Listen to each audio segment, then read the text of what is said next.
محمدا عبده ورسوله أما بعد فأعوذ بالله من الشيطان الرجيم بسم الله الرحمن الرحيم وأقيموا الصلاة وآتوا الزكاة واركعوا مع الراكعين قال النبي صلى الله عليه وسلم من ترك الصلاة متعمدا فقد كفر قال عمر بن الخطاب رضي الله تعالى عنه لا حظ في الإسلام من ترك الصلاة أو كما قال سبحان ربك رب العزة عما يصفون وسلام على المرسلين والحمد لله رب العالمين۔ آج 26 مئی 2023 مئی کا آخری جمعہ ہے، اور جو ترتیب آپ کے سامنے ذکر کی تھی الحمدللہ کوشش کی ہے کہ وہ ترتیب ہم جاری رکھیں، اور مئی کا پہلا جمعہ توحید باری تعالی، دوسرا جمعہ رسول اللہ صلی اللہ علیہ وسلم کی بشریت کے متعلق، تیسرا جمعہ شان صحابہ کے متعلق ہوا، اور آج چوتھا جمعہ ہے، مئی کا آخری جمعہ ہے۔ تو جیسا کہ میں نے آپ سے عرض کیا تھا کہ ہم انشاءاللہ اعمال کے متعلق کہ جو ہمارے ذمے شریعت نے اعمال لگائے ہیں ان کی وضاحت انشاءاللہ ترتیب سے کریں گے۔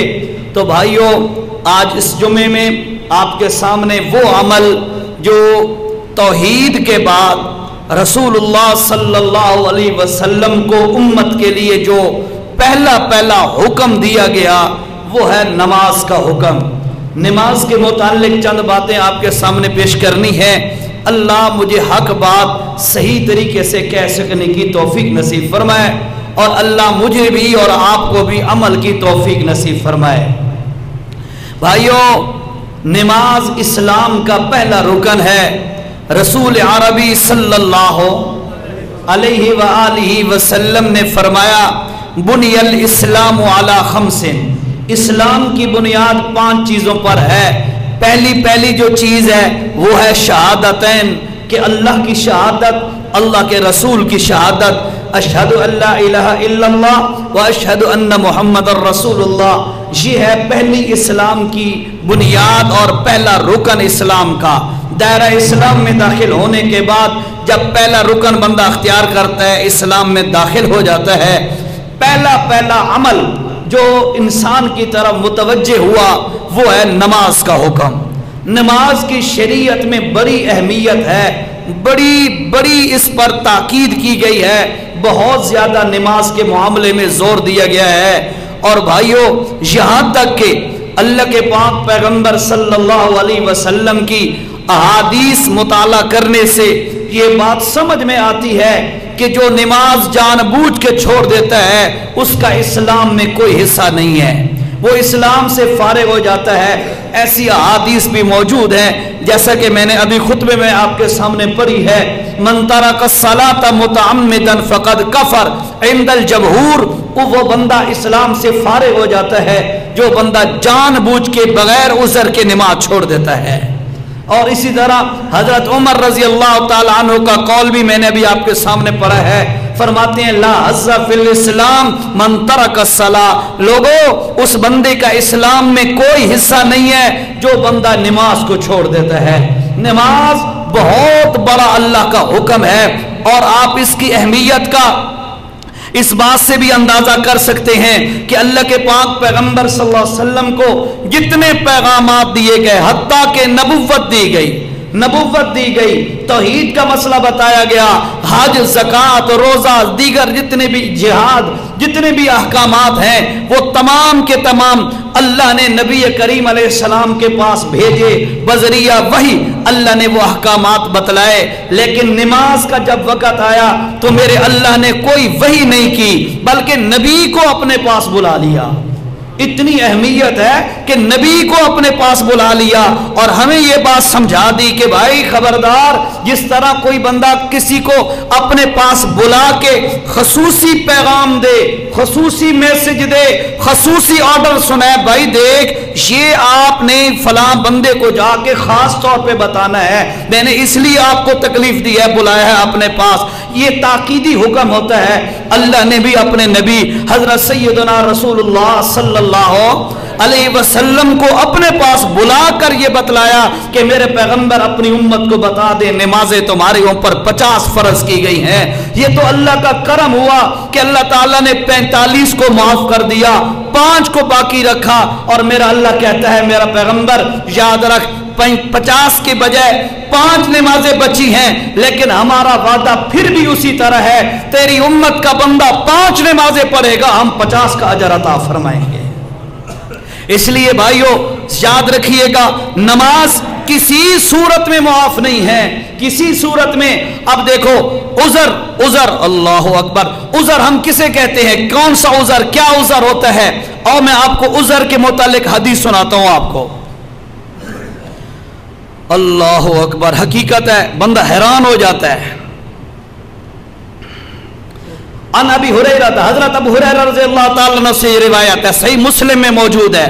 اب دیکھو میرا تیرا عذر کیا ہے؟ دکان پہ بیٹھا ہوں، تیرا میرا عذر کیا ہے؟